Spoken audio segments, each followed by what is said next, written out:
Hello there, welcome to BRUZZ International, the English-speaking show here on BRUZZ. It's great to have you with us for this latest edition where we are zooming in on the Slovenian community here in Brussels. First up, we meet a journalist/author whose books focus on crime.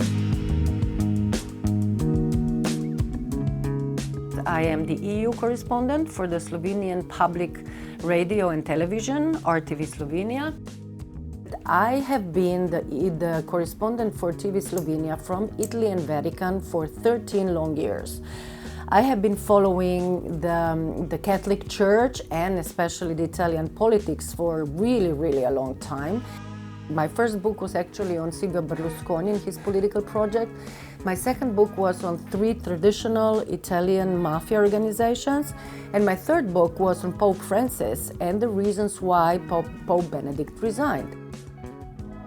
Well, my editor at my publishing house started to joke then, like, what else are you going to write now? You can write a cookbook, or you can write a romance novel, or you can write a crime novel. So I said, why not? And I tried. And that's how I basically, just for fun, for like a joke between my editor and myself, wrote my first crime book, which takes place in Italy, in Rome. My first book, The Deal, was actually a big success, a bestseller in Slovenia. Everybody was asking me, so what now? And after moving back to Slovenia in 2016, I said to myself, well, why not? I should try. And so basically I started writing it and I finished it. And it was published this May, actually. And it also became a bestseller in Slovenia. And so guess what? If the first one takes place in Rome, where I was correspondent at that time, if the second one takes place in Ljubljana, where I was being a journalist at our office, now that I'm the correspondent from Brussels, from Belgium, and from the European Union, guess where the third installment of this trilogy has to take place. So that's it. Now I am in the process of like looking around, checking out ideas, places, and everything to basically get into it, into writing this third part of this trilogy that is going to take place in Brussels. This is the way how these books evolve. They evolve around politicians and their actions, criminal worlds, media worlds, and of course political worlds. So why Brussels? Brussels is a perfect set for such a novel. So now I just need to find the perfect intrigue to put them in. And of course, perfect locations, maybe in the European Quarter, maybe here in the Place Résidence, which is an extraordinary, interesting building, to look for locations to like kill somebody or make people meet people and basically find the setting for this novel. Next in this report, we're off to Stockholm to visit the Slovenian Cultural Centre in Brussels. Jaz sem glasbenica, violinistka. V Belgijo sem prišla ravno zaradi študija violine. Na to, ko sem začela poučevati, je nekako nastala tale ideja, da pa bi združila več različnih umetnosti in kultur.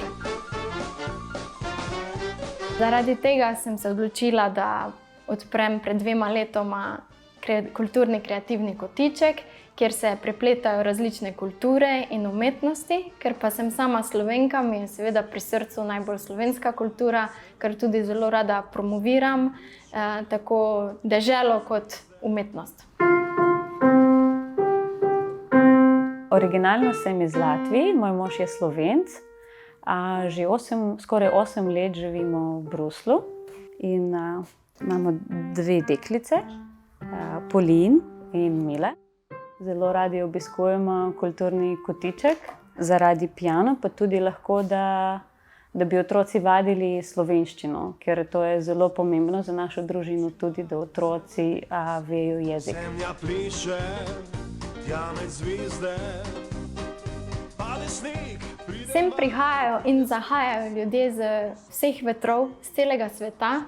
Tudi naši mentorji, ki so tukaj, niso samo Slovenci, imamo mentorja iz Čil, Italije, Belgijko, skratka zelo, zelo raznolika druščina smo in prav tako naši gostje, učenci oziroma člani, ki prihajajo sem, so iz celega sveta, seveda tudi nekaj Slovencev.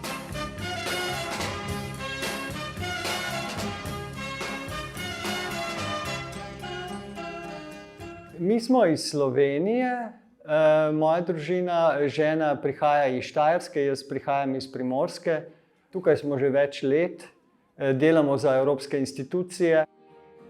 Alina hodi v to šolo že drugo leto sedaj.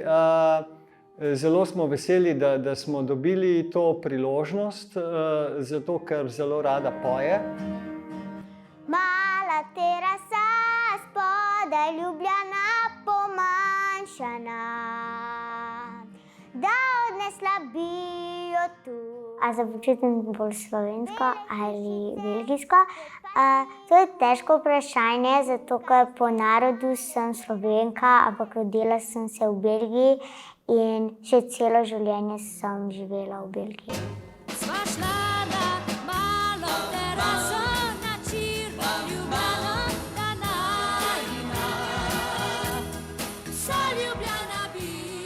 Trenutno v glasbeno šolo zahaja okrog 15-20 učencev.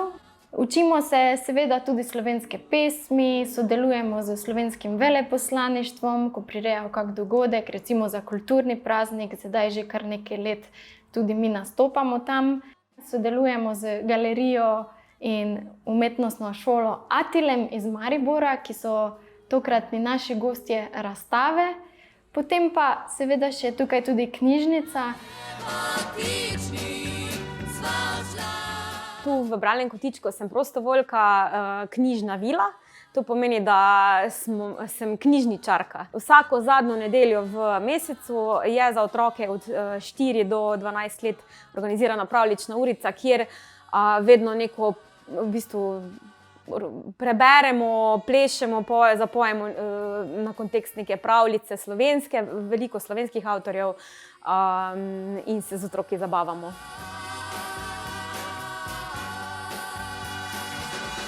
Next in this report we get to know Peter, a Slovenian journalist who's been based here in Brussels since 2012 and covering hard news.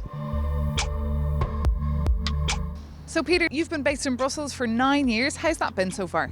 Yes, this 9 years, there was really, challenging period of time, We had a debt crisis, we had migration crisis, then we had Ukraine, Russia before. And all the time, I have to focus on the hardcore EU topics. So you write hard news? We could say it is hard news, I have to focus on the most important developments for the EU as such, and especially, linked to my home country, Slovenia, to the audience in Slovenia. And what about Slovenian readers? Do they care about what's going on in Brussels? My newspaper is more traditional broadsheet newspaper. We have had a long tradition, with correspondents here in Brussels, and people are interested, readers are interested, because media in Slovenia are covering quite a lot, especially compared to some other countries. It's really very important for the audience in Slovenia.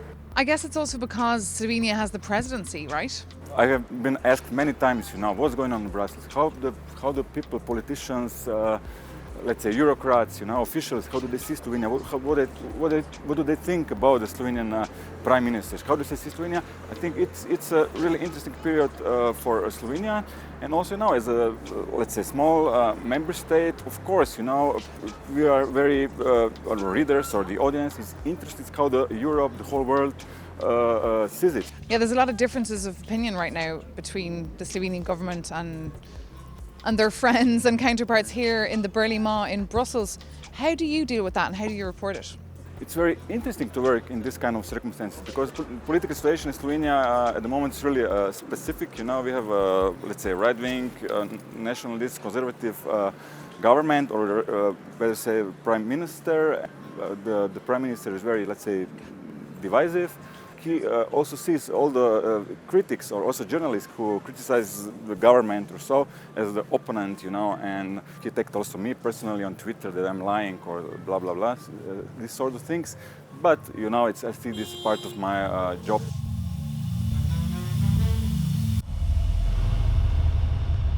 And speaking of the Slovenian presidency, the monument right behind me was actually erected back in 2008 when Slovenia had their first presidency. It is located here since the first Slovenian presidency. It's like, you know, the Slovenian anthem, the first verse of the Slovenian anthem. Its message is very positive in the sense for Europe. It's like, you know, coexistence, you know, all the nations together. So it's the right decision, I think, to have this monument, this first verse here. And finally, in this report, we get to know Ivana. She's a Brussels-based Slovenian language teacher.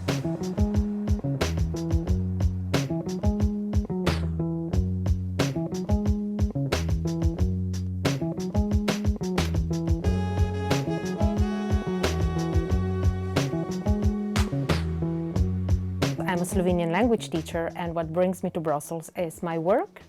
And I am sent to teach Slovenian language by my home university, which is University of Ljubljana in Slovenia.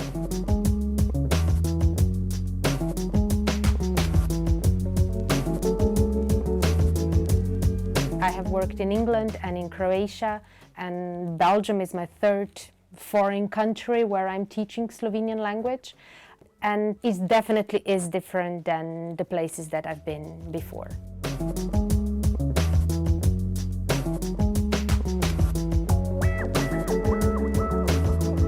I think that sometimes working in Brussels can be a little bit chaotic, and I had to get used to that. Just an example, getting to know my timetable. It's very late in the holidays or just in the beginning of the semester when the changes can still happen, and also the students keep appearing in the first few weeks. So in the first few weeks I never know my definite class list. And that's something that is very normal, for instance, here in Brussels. But otherwise, it's well organized.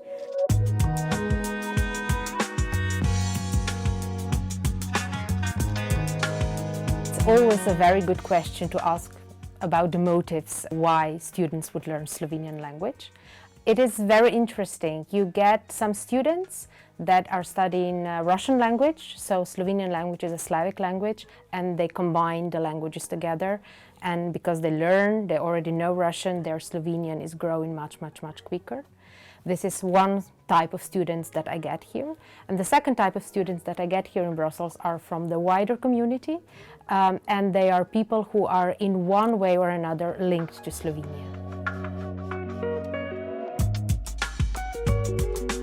Slovenian language is a Slavic language, which means that, like all the rest of the Slavic languages, it knows a case system, which means that the adjectives and nouns are being declined, which means that you as a student need to get used to the fact that the endings of the words would keep changing. All the rest of Slavic languages would know singular and plural, singular for one object and plural for more than one. While in Slovenia we add another concept. We add a concept of dual. So we have singular for one object, dual for two objects, and plural in Slovenian means more than two. And we like to say that because of that, Slovenian is very romantic.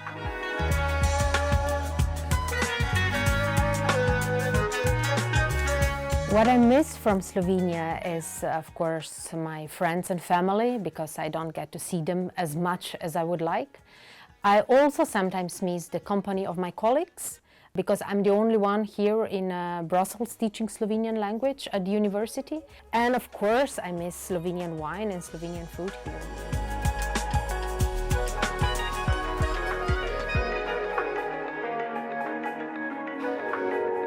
Well, that's it for this edition of BRUZZ International, the English-speaking show here on BRUZZ. Thank you so much for joining us. Take care and see you soon.